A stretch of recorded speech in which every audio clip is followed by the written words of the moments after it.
बोलती पुस्तके. ज्यांना वाचनाचा नाद, त्यांना बोलती पुस्तके घाली साद.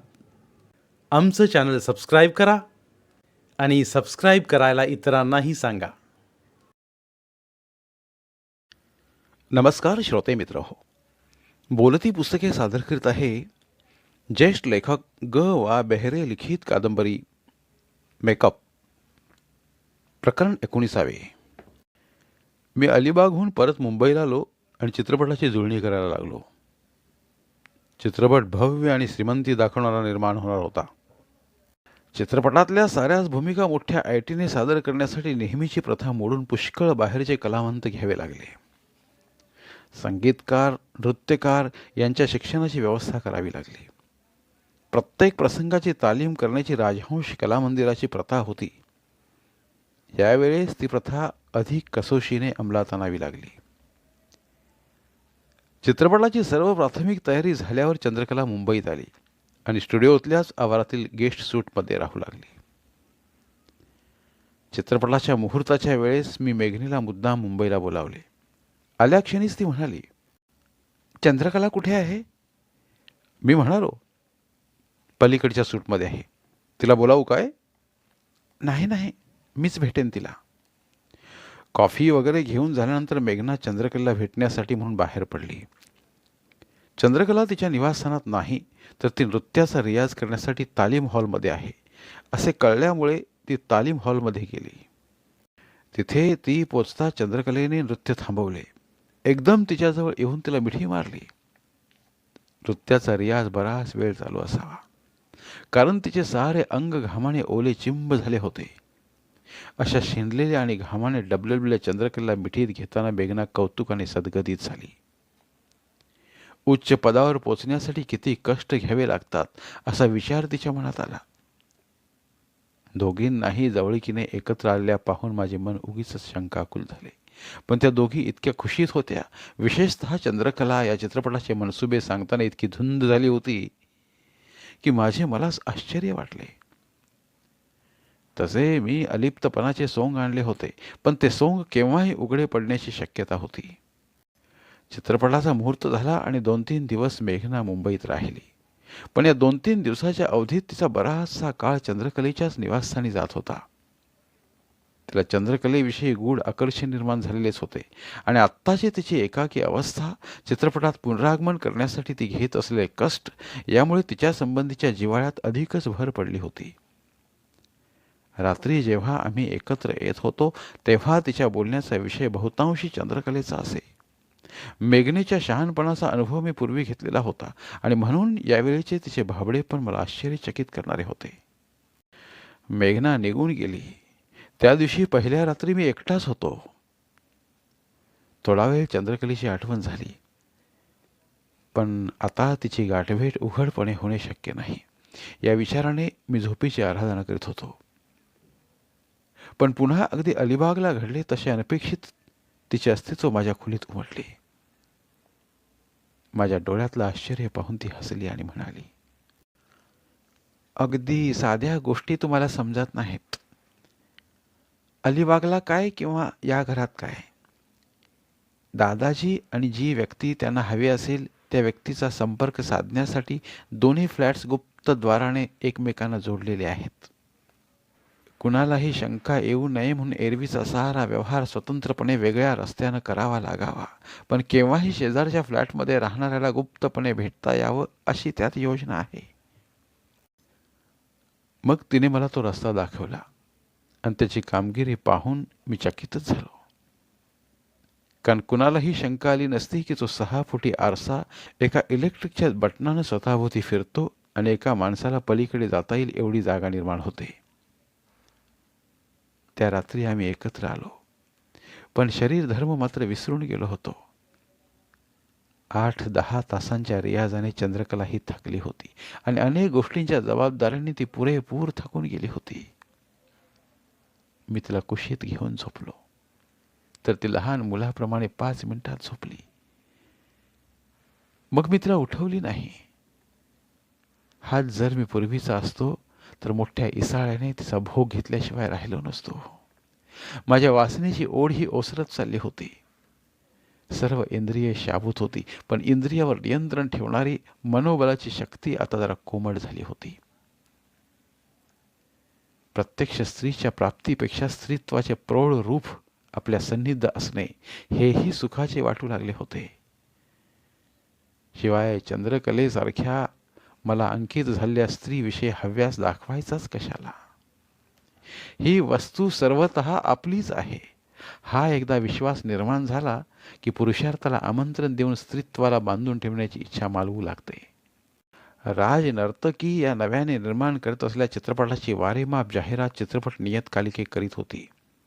यामुळे माझ्यावरही एक दडपण येत होते. प्रत्येक शॉट काळजीपूर्वक घेण्यासाठी मी प्रयत्नांची पराकाष्ठा करीत होतो. चित्रपट कथा इतकी साक्षेपाने तयार केली होती की एकाच वेळेला अनेक फ्लोअर्सवर चित्रपटाचे वेगवेगळे शॉट्स घेतले जात होते. सदाशिव माने हा दादाजींचा असिस्टंट या चित्रपटात इतका रमून गेला होता की त्याच्या उत्साहाला कधी कधी आवर घालावा लागत असे. चित्रपट विद्या ही एक व्यामिश्र कला निर्मिती आहे हे भान लक्षात ठेवून दादाजींच्याच करडेपणाने प्रत्येक निर्मिती घटकावर काटेकोर नजर ठेवण्यासाठी माझी त्रेधा तिरपट उडत होती. चित्रपटाचे संगीत फार चित्तवेधक होते. नृत्यादी दृश्ये चांगली होतील किंवा नाही याबद्दल माझ्या मनात शंकाच नव्हती. थत्त्यांनीही भव्य सेट्स आणि रंगसंगती यात नवे परिमाण निर्माण केले होते. या चित्रपटाचा जुगार माझ्या लेखी परीक्षा पाहणारा होता, पण या परीक्षेत मी पास होऊ शकेन असा माझा विश्वास दिवसेंदिवस वाढत होता. या चित्रपटात दादाजी एक भूमिका करणार होते. भूमिका लहानच होती, पण ते झेंगट मात्र मी पत्करले नाही. तशी चित्रपटातून लहानशी कामे मी करीत आलो होतो, पण यावेळेला निर्मितीवर चोहोबाजूंनी लक्ष देण्यासाठी मी मोकळा असणे माझ्यासाठी आवश्यक होते. प्रत्येक गोष्ट पहिल्या दर्जाची असली पाहिजे असा आग्रह धरल्यामुळे कधीही ज्या मर्यादेपर्यंत बजेट गेलेले नव्हते त्या मर्यादेपर्यंत बजेट जाऊन पोहोचले होते. चित्रपट वेगाने पूर्ण होत होता. सर्वांच्यावरच चित्रपटाचा वेगाचा ताण निर्माण झाला होता. रोजच्या रोज रश प्रिंट्स पाहणे, आवश्यक त्या सुधारणा ताबडतोब करून घेणे आणि सर्व घटकावर करडी देखरेख ठेवणे यात माझीही थकावट होत होती. हा चित्रपट कोणत्या हेतूने मी काढतो आहे याचे ज्ञान हळूहळू मला व्हायला लागले. कलेच्या उच्चानंदासाठी किंवा ऐहिक यश गाठण्यासाठी ही चित्रपट निर्मिती होत नव्हती. ही चित्रपट निर्मिती चंद्रकलेला परत चित्रपटसृष्टीत स्थिर करण्यासाठी उघड होती. एका स्त्रीच्या आकर्षणापायी मी हे साहस का करतो आहे या प्रश्नाचे उत्तर मला सापडत नव्हते. जेव्हा रात्री माझ्या स्टडीत मी चित्रपटाच्या रश प्रिंट्स पाहत बसत असे तेव्हा चंद्रकला माझ्या मांडीवर झोपलेली असे. कधी कधी मी फार थकलेला असेन तर ती काम थांबवायची सूचना करे. अशा वेळेला ती एक नटी उरत नव्हती किंवा तिचे कामांगिनीचे रूपही एकदम हरवून जात असे. ती मला जवळ घेई आणि माझे अंग चेपून दे किंवा मस्तक दाबून दे आणि मी गाढ झोपलेला पाहून कृतार्थ होऊन माझ्या शेजारी देह लवंडून दे. एका महत्वाच्या साहस कर्मात ती माझी भागीदार बनली होती. बोलता बोलता ती एकदम म्हणाली, हा चित्रपट बजेट बाहेर जातोय. तुम्हाला टेरिटरीज विकून पैसे उभे करण्याचा मोह होईल किंवा कुणाला भागीदार करून घेण्याची दुर्बुद्धी होईल, पण पैसे कमी पडत असतील तर मला सांगा. माझ्याजवळ वेगवेगळ्या स्वरूपात 15-20 लाख रुपये आहेत. मला त्याचा काही उपयोग नाही. ते तुम्ही खुशाल घेऊ शकता. तुला निष्कांचन करून हा चित्रपट मी काढीन असं तुला वाटतं तरी कसं? प्रश्न तो नाही. यश जवळ आलेलं दिसत असताना तुम्ही कच खाऊ नये एवढीच माझी इच्छा आहे. शिवाय तुम्ही मला काय वाऱ्यावर सोडाल? पैशाचा उपयोग तरी काय असतो? हा चित्रपट तुम्ही माझ्यासाठी काढता आहात आणि आयुष्यातील एक जुगार खेळता आहात हे कळण्याचं ज्ञान मला नाही असं का तुम्ही समजता? आजपर्यंत अत्यंत सावधगिरीने तुम्ही व्यवहार पाहून लो बजेट फिल्म्स करीत आलात. यावेळेलाच तुम्ही कधी खेळला नाहीत असा जुगार खेळत आहात. तुमच्या आणि माझ्या नात्याला जगात काही किंमत नाही, पण मी तुमची पत्नी आहे असंच मानते. तुमच्या या जुगारात सहभागी होण्याची माझी मनपूर्वक इच्छा आहे. यश मिळालं तर तुमच्याबरोबर माझा थोडासा का होईना पण वाटा तर असेल, आणि अपयश मिळालं तर त्यातही माझा वाटा असेल. आपल्याला आवडलेल्या पुरुषासाठी प्रसंगी सर्वस्व देऊन टाकावं असं स्त्रीला वाटतं. तुमच्याशिवाय आता माझ्या आयुष्याला काही अर्थ नाही. म्हणून म्हणते, माझे पैसे घेण्यात तुम्हाला अजिबात अवघड वाटू देऊ नका. शिवाय माझे हे सगळे पैसे व्हाईट आहेत. डिस्ट्रीब्युशन ऑफिसमधून मिळालेले हे पैसे आहेत. दादाजींनी को प्रोड्युसर म्हणून काढलेल्या चित्रपटातील माझा वाटा इन्कम टॅक्स रिटर्नमध्ये दाखवला गेला आहे. केवळ एक पुरुष म्हणून मी तुमच्याजवळ आले नाही. लग्न करून मला प्रतिष्ठा मिळावी अशी केव्हाही अपेक्षा नव्हती. लग्नाच्या बायकोसारखी प्रतिष्ठा तुम्ही मला तेव्हाच दिली असती तर मला मद्रास सोडण्याची सुद्धा गरज नव्हती. आता परिस्थिती पुष्कळ बदललेली आहे. मेघनाबाई मला आवडतात आणि त्यांनाही मी आवडते. त्यांची अप्रतिष्ठा होईल असं माझ्याच्यानं काहीही होणार नाही. पण खरं सांगू, तुमची पत्नी म्हणून जगायला मला फार आवडेल. ते तर शक्य नाही, पण निदान पत्नीसारखे स्थिर आयुष्य मला तुम्ही द्यावे. तिने एकदम माझ्या छातीवर आपले मस्तक ठेवले. तिचे मस्तक मी वर केले आणि माझ्या लक्षात आले की तिच्या डोळ्यांत अश्रू भरलेले आहेत. मीही तिला थोपटले आणि कामदेवाला आमंत्रण दिलं. या चित्रपटाच्या निमित्ताने चंद्रकलेचे आणि माझे संबंध अधिकाधिक गहिरे होत गेले. वास्तविक या चित्रपटातल्या नायिकेची भूमिका ती करत होतीच आणि त्या भूमिकेसाठी तिला अपार कष्ट करावे लागत होते. शॉट नसला तरीही 8-8 तास ती रियाजात गुंग असे. रियाज चालू नसेल तेव्हा ती इतरांच्या तालमीत भाग घेत असे. ती चित्रपटाशी इतकी एकरूप होऊन गेली होती की जणू तिला दुसरे आयुष्यच उरले नव्हते. चित्रपटाचे रश प्रिंट्स जेव्हा मी पाही तेव्हा माझ्या ध्यानात येई की ती मिताहार, व्यायाम आणि निग्रह यांच्या बळावर तिने आपले तारुण्य तर राखलेले आहेच, पण त्याहीपेक्षा तिच्या हालचाली, पदन्यास आणि भावमुद्रा पूर्वीपेक्षाही अधिक तल्लख झालेले आहेत. रात्री शूटिंग करण्याची राजहंसची प्रथा नव्हती. जास्तीत जास्त 10 वाजेपर्यंत शूटिंग झाले. पुढच्या दिवसाच्या शूटिंग स्क्रिप्टची संपूर्ण कल्पना सर्व खातेप्रमुखांना आधीच मिळालेली असे. मनासारखा एखादा सेट लागला नाही, प्रॉपर्टीत काही उणीव राहिली तर कामात थोडा खोळंबा होई, पण एरवी सारा स्टुडिओच भरल्यासारखा काम करीत होता. रविवारी राजहंस कला मंदिर संपूर्णतया बंद असे. त्या सुट्टीचे सर्व कर्मचारी उत्कंठतेने वाट पाहत. प्रत्येक जणच आपल्या शक्तीला ताण देऊन काम करीत होता.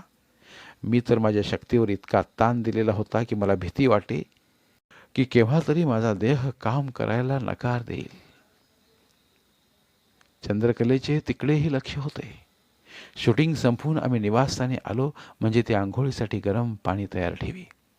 शीन उतरेपर्यंत स्वतः उभी राहून मला आंघोळ घाली आणि स्वतःही सुस्नात होई.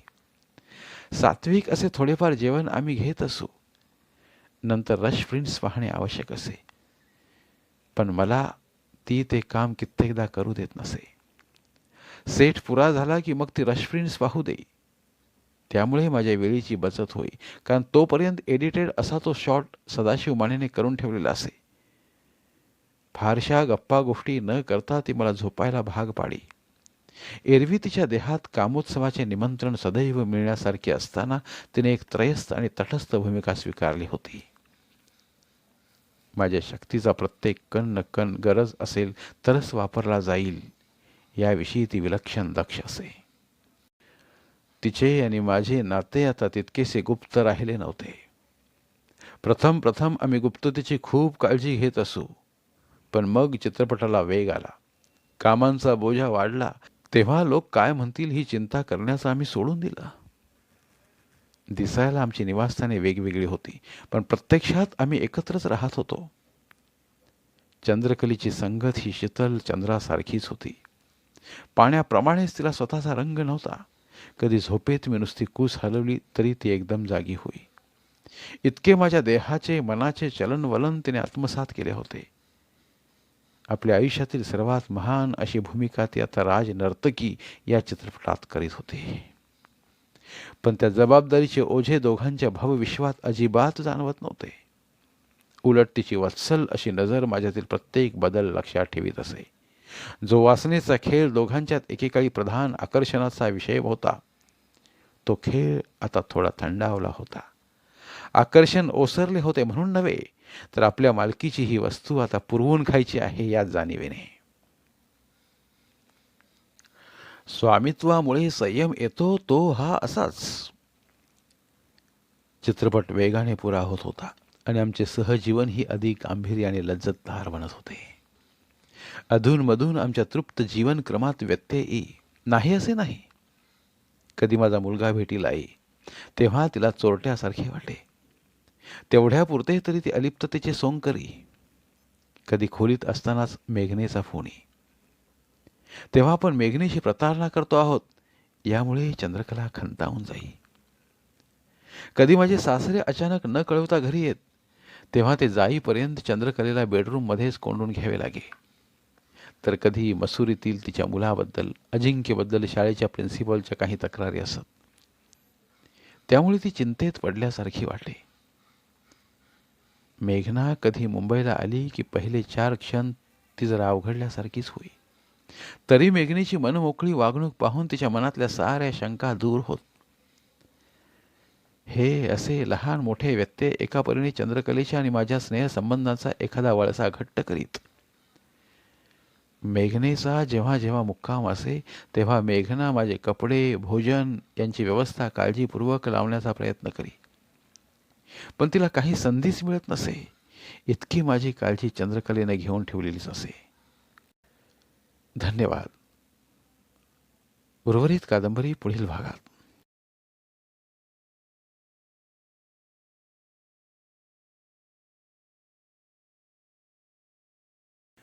धन्यवाद. प्रिय श्रोते मित्र हो, आपल्यासाठी एक आवाहन. आमच्या चॅनलच्या प्लेलिस्ट विभागात तुमच्यासाठी शेकडो कादंबऱ्यांचे ऑडिओ बुक्स उपलब्ध आहेत. तिथे प्रत्येक कादंबरीचे सर्व भाग एकत्रित मिळतील. त्यामुळे सध्या सुरू असलेल्या क्रमशः कादंबरीच्या पुढील भागासाठी वाट पाहण्याची गरज नाही. तुमच्या वेळेनुसार तुम्ही संपूर्ण कादंबरी सलगपणे ऐकू शकतात आणि साहित्याचा आस्वाद घेऊ शकता. कृपया आमच्या चॅनलच्या होमपेजवर जाऊन प्लेलिस्ट चेक करा आणि तुमची आवडती कादंबरी निवडा. धन्यवाद.